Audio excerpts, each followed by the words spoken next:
Welcome to General Tools and Instruments. This is an instructional video that will show you how to use the amazing Easy Pro Mortice and Tenon Jig, which enables you to make perfect matching woodworking mortises and tenons right out of the box. The jig comes complete and fully assembled. It's one piece, and it has a complete instruction booklet that details all the steps you need to cut the mortises and tenons. You need to supply a plunge router, but the guide bushings and bearings for 1/4 inch, 3/8 inch, and 1/2 inch mortises and tenons are packed with the Easy Pro Mortice and Tenon Jig. So all you need to do, supply the router and a workbench, and you're ready to go. The jig comes pre-assembled with everything you need to cut matching mortises and tenons. It's got mounting holes that enable you to mount it to your workbench or to a secondary piece of wood that can be clamped to a bench.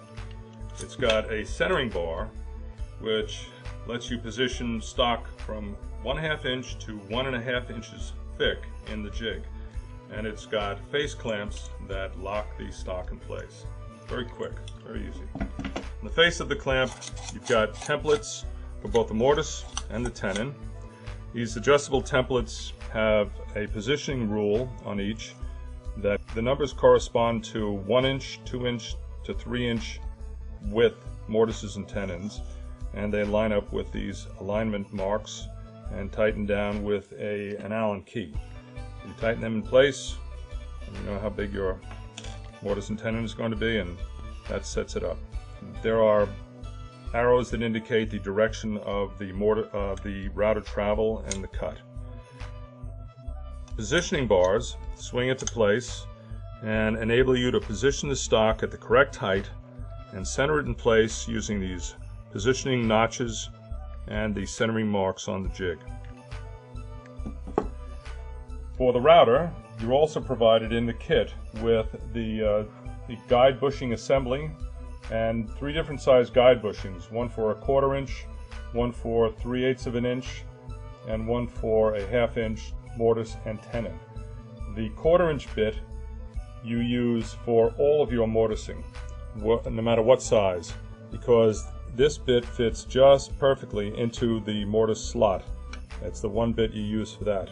When you're cutting the tenons, if you're cutting a 1/4 inch tenon, you'll use the bit in this opening when it's in the router, and you make sure that you stay to the outside circumference of this opening here. The same thing if you're using a 3/8 inch mortise and tenon bit or a 1/2 inch mortise and tenon bit.